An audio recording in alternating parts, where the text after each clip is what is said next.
मतदान पार पडले. काही गोष्टी देखील घडल्या ईव्हीएम संदर्भात असो किंवा नेते मंडळी संदर्भात असो, राजकीय खळबळ आपल्याला पाहायला मिळाली. आपण जाणून घेऊ माजी नगरसेवक दगडूशेठ आपल्यासोबत उपस्थित आहेत, त्यांची संवाद साधूया. नमस्कार. प्रथम मी केबी न्यूजचं मनापासून आभार मानतो. मला सांगा, काल मतदान पार पडले, पण काही आपल्याला खळबळ पाहायला मिळाली ईव्हीएम संदर्भात असो. तुमचं काय त्याविषयी प्रतिक्रिया आहे?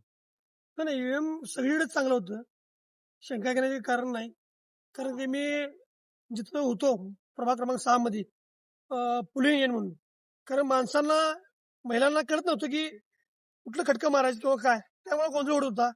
मारताना प्रेस करताना लोकांना भेटून सुद्धा किती प्रेस करावं हे कळत नव्हतं. त्यामुळं लोकांना असं शंका वाटत होती की ईव्हीएम मिशन जे आहे मिशन ते प्रॉब्लेम आहे काय नव्हतं प्रॉब्लेम, सगळीकडे व्यवस्थित होतं. आता मला सांगा, काल अचानक सरकारने 10 वाजता डिक्लेअर केलं की निकाल हा 21 तारखेला होणार. त्याविषयी तुम्ही काय सांगता? हे तर धक्कादायकच आहे.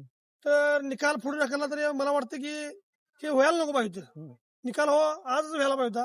कारण का आदल्या दिवशी मतदान दिवशी निकाल पुढे ढकलणं म्हणजे एक शोक बसण्याची लोकांना एक शॉक झालेला आहे. म्हणजे आपल्याला शंका आली नाही का त्याविषयी?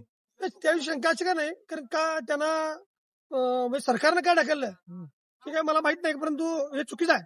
आज झालं असतं बरं झालं असतं. तरी तुमच्या मध्ये कोणत्या पक्षाला जास्त प्रतिसाद मिळेल असं वाटतंय मुरगुडमध्ये? राष्ट्रवादी काँग्रेस, शाहू आघाडी, जे आमचे नेते आहेत, मुश्रीफ साहेब आहेत, समरजित राजे आहेत, रणजितदादा आहेत, नावेद मुश्रीफ साहेब आहेत, यांनी जो विकास केलेला आहे त्याच्या भरोश्यावर जनता खरोखर त्यांना चांगला प्रतिसाद मिळाला आहे. आणि कोणत्याही परिस्थितीत ही सत्ता ही राष्ट्रवादी काँग्रेस आणि शाहू आघाडी येणार तर मला शंका नाही. काही जनतेला ही युती मान्य नव्हती असं पण म्हणतायत.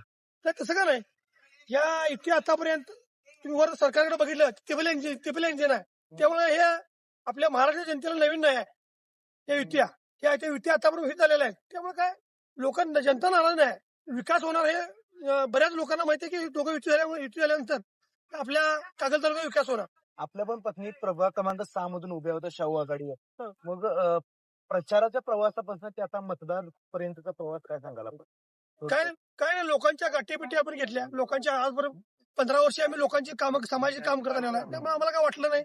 लोकांचा प्रतिसाद आहे. येणाऱ्या काळामध्ये आम्हाला निश्चित जनता आमच्या पाठीशी राहील.